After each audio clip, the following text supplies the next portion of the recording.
Alright guys, তো আমাদের student insert করা হয়ে গেছে, স্টুডেন্ট আপডেট করার ফাংশন লিখে ফেলেছি আমরা ডাও এর ভেতরে।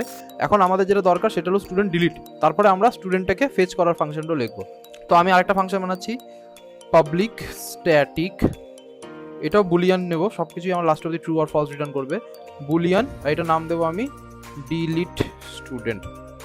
আচ্ছা, ডেটাবেস থেকে একটা স্টুডেন্টকে ডিলিট করতে গেলে আমার জাস্ট একটা জিনিসই এনাফ, সেটা হলো সেই স্টুডেন্টের আইডি যদি আমাকে বলে দাও, তাহলে সেই আইডি ধরে নিয়ে সেই আইডির রোটাকে আমি ডিলিট করে দিতে পারবো। তাহলে আমি জাস্ট নেব এসআইডি, ঠিক আছে, এসআইডি। ক্যাপসে আইডি নেওয়া যায়, স্মল আইডি, যেহেতু আমি ওপরটা আমি স্মল নিয়েছি তার জন্য আমি স্মলই নিচ্ছি। এবার আমি যেটা করব সেটা হলো আগেরটার থেকে কপি করব, বারবার একই কোড লিখে লাভ নেই, ইনসার্ট থেকে নিচ্ছি। জাস্ট এখান থেকে আমরা লিখব ট্রাই, বুলিয়ান থেকে নেব, ঠিক আছে। মেটা ডেটা আমাদের একদমই দরকার নেই, তো এখান থেকে কপি করব, পেস্ট করব। ডিলিট করা মানে আমার টেবিলটা আছে, তার জন্য মেটা ডেটার কোনো দরকার নেই। এলস পার্টে আসবো আর এখান থেকে কোড লিখে নিব, নিয়ে পুরোটা এত অবধি পেস্ট করে দেবো। অবশ্যই ট্রাই যেহেতু আছে, ক্যাচ তো থাকতেই হবে।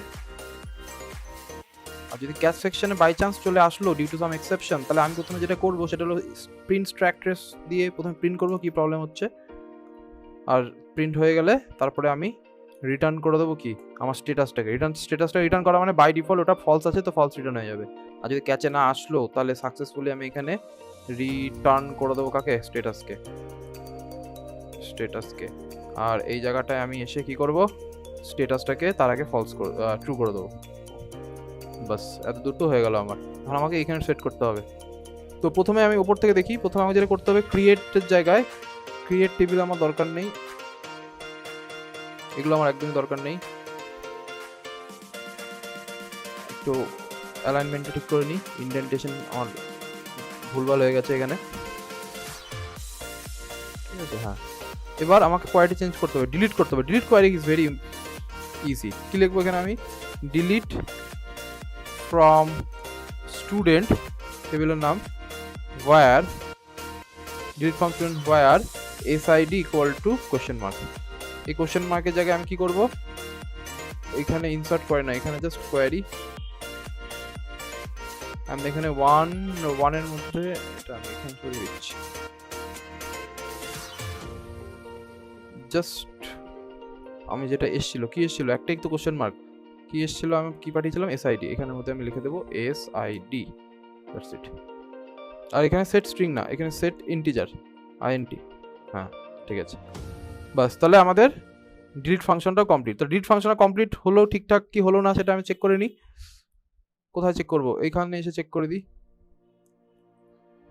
এখানে একটা ব্রেক পয়েন্ট দিচ্ছি, এই জায়গাটা একটা ব্রেক পয়েন্ট দিই। আর অলরেডি আমাদের ডিলিট করার জন্য এই লাইনটাকে আমি কমেন্ট লাইন করছি। ও, আগের প্রোগ্রামটাকে স্টপ করিনি, স্টপ করে দিই, ঠিক আছে, স্টপ করে দিই। এই লাইনটাকে আমি কমেন্ট লাইন করে দিচ্ছি, আর এখানের মধ্যে লিখছি boolean f equal to student DAO dot, দেখো ডিলিট স্টুডেন্ট অপশন দিয়ে দিয়েছে, আর আমি আইডি পাঠিয়ে দিচ্ছি 1। তো 1 পাঠানো মানে কি, ভালো করে লক্ষ্য করো, 1 পাঠানো মানে হলো এই রোটা আমার এখন ডিলিট হয়ে যাবে। আইডি 1 মানে আইডি 1 নম্বর রো যেটা আছে সেটা ডিলিট হয়ে যাবে। দেখা যাক ডিলিট হয় কিনা। আমি এখানে একটা ব্রেক পয়েন্ট দিয়ে দিচ্ছি, সেভ করছি। যেটা আমি করবো সেটা ক্লিন অ্যান্ড বিল্ড করছি একবার, বহুত বড়িয়া। এবার আমরা এক্সিকিউট করছি আবার এটাকে, দেখো এখানে দাঁড়িয়ে পড়লো। এবার নেক্সট স্টেটমেন্ট করছি। নেক্সট স্টেটমেন্ট করা মানে হলো আমার এটা স্টুডেন্ট ডাও এর একদম এই লাইনটাতে এসে দাঁড়িয়ে পড়বে। তার আগে সময় নেবে, কারণ আমাদের কানেকশন তৈরি হচ্ছে,